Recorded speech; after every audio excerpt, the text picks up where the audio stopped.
Fala galera, tudo bem com vocês? Eu sou o professor Juliano, sou seu professor de História e nessa nossa aula de agora falaremos sobre alguns aspectos aqui da colonização espanhola sobre algum dos povos da América.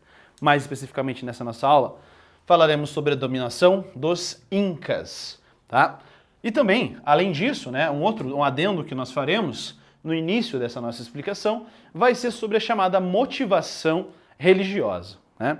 Vejam só, quais os motivos que vão levar os europeus a virem para o continente americano? Quais as motivações principais?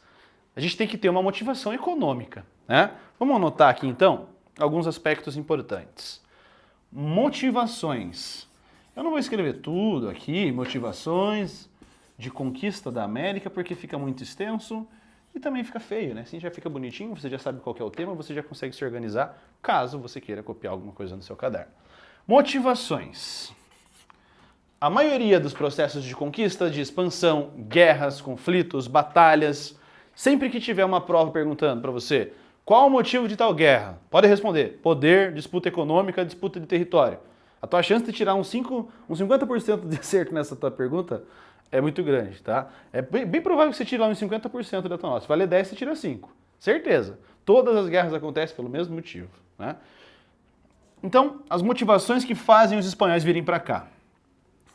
Temos uma motivação econômica. Senhor, como assim uma motivação econômica? Existe a vertente política dessa época, é um negócio chamado mercantilismo. Para o mercantilismo, dentro do mercantilismo nós temos uma característica importante, que é o chamado metalismo. O que é metalismo? Aquele teu primo cabeludo que escuta Iron Maiden o dia inteiro? Não, metalismo significa o acúmulo de metais preciosos. Quanto mais metais preciosos um país tiver, mais rico esse país vai ser. Professor, é igual dinheiro hoje, né? Quanto mais dinheiro você tem, mais rico você é. É, isso aí. Então, para que esses países conseguissem metais preciosos, metal precioso, eles tinham algumas atitudes. Eles poderiam procurar no seu próprio território. O que eles poderiam fazer também? Vender algum produto, ou dominar uma região que fosse inferior militarmente, né, para poder produzir ali algo, ou encontrar em uma outra região metais preciosos. O que é que os espanhóis encontram em grande quantidade na América? Prata. Muita prata. Eles vêm para cá, encontram essa grande quantidade de prata e levam essa prata para a Europa. Portanto, eles alcançam o metalismo, eles alcançam riquezas, né? Então, essa é a motivação econômica que a gente vai encontrar aqui. Mas só que você já viu que eu coloquei motivações, portanto tem que ter pelo menos mais uma. Nós temos uma motivação, uma justificativa religiosa. Qual vai ser a justificativa religiosa que nós encontraremos nessa dominação dos espanhóis sobre a América? Qual o contexto que nós estamos passando de século XVI? Século XVI, na Europa, nós estamos passando por um negócio chamado Contra-Reforma. Que até um tempo atrás a gente escrevia junto, né?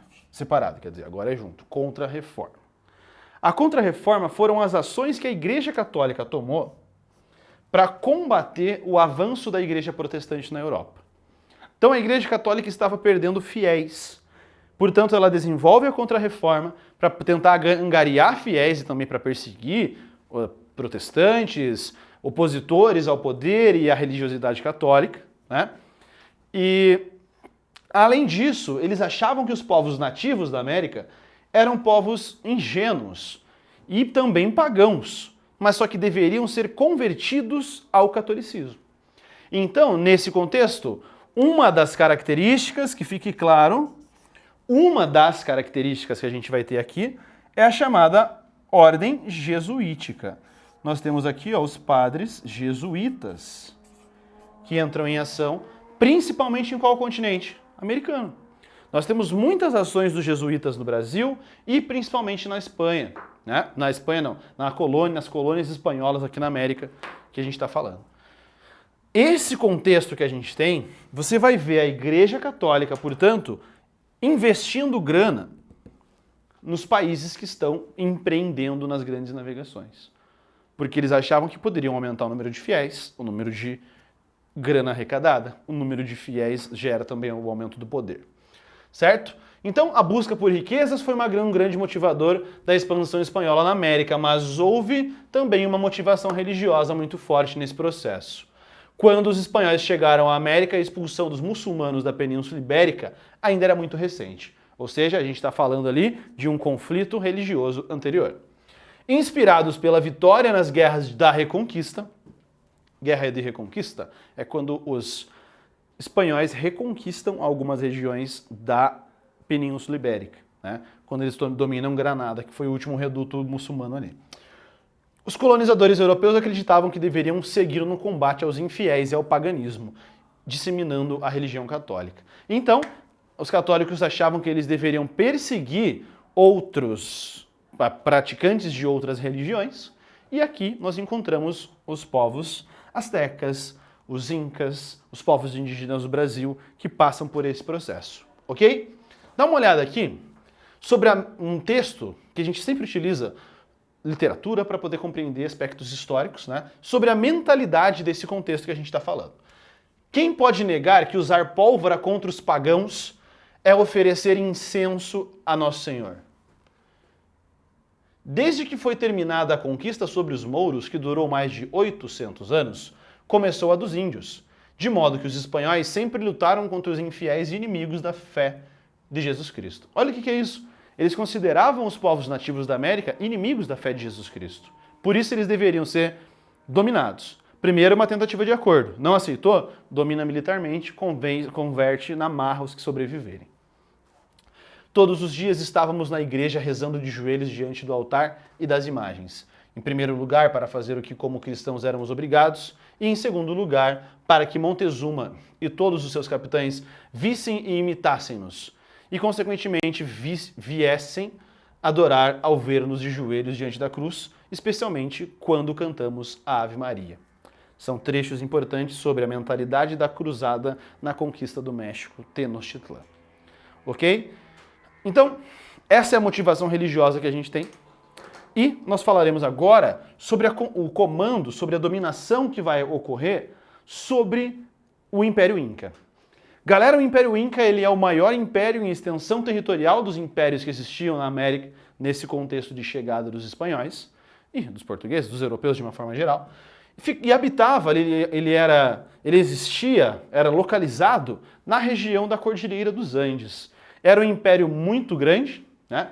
E esse império superestruturado, muito bem organizado, né? Um império organizado, administrado e protegido, os incas tinham o maior controle sobre os povos que lhe prestavam tributos. Inclusive tinha um sistema de correio, tá? Que eles tinham ali dentro do império, pelas montanhas que eles iam realizando esses correios ali. Inclusive ainda existe uma corrida em muitos países andinos, né? Algumas provas de maratona que eles fazem descalços ali nas regiões de montanha para lembrar os seus antepassados que faziam esse processo de entregar as mensagens ali. A expedição espanhola que entrou em contato com os incas era comandada por Francisco Pizarro. Essa expedição foi um pouco diferente da de Cortés na região do atual México. Apesar da violência empregada por Cortés, seus soldados e religiosos que os acompanhavam registraram muitos aspectos dos povos indígenas. Isso serve de fonte histórica. Em alguns momentos, os espanhóis tentaram converter os nativos ao catolicismo.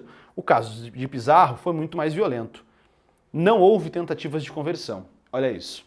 E houve poucas alianças com povos nativos. Para esse grupo de espanhóis não havia interesse em registrar como eram os indígenas, pois eles deveriam apenas ser subjugados. Nesse momento, nesse contexto todo que a gente está falando, nós temos então acontecendo a dominação, né, do Império Inca, que era um império muito poderoso aqui nessa região da América do Sul, que tinha a extração de prata e também ouro como um ponto muito forte da sua economia, tá? E eles acontece a dominação desse império, né, pelo Francisco Pizarro, consegue dominar devido às vantagens militares, principalmente que os espanhóis possuíam, né? E Pizarro e seu pequeno exército aguardaram até que o conflito se encerrasse. Algumas batalhas que a gente está falando aqui.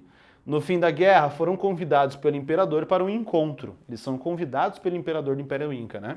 Nesse encontro, porém, o imperador foi capturado pelos europeus e seus homens foram massacrados no episódio conhecido como Batalha de Cajamarca.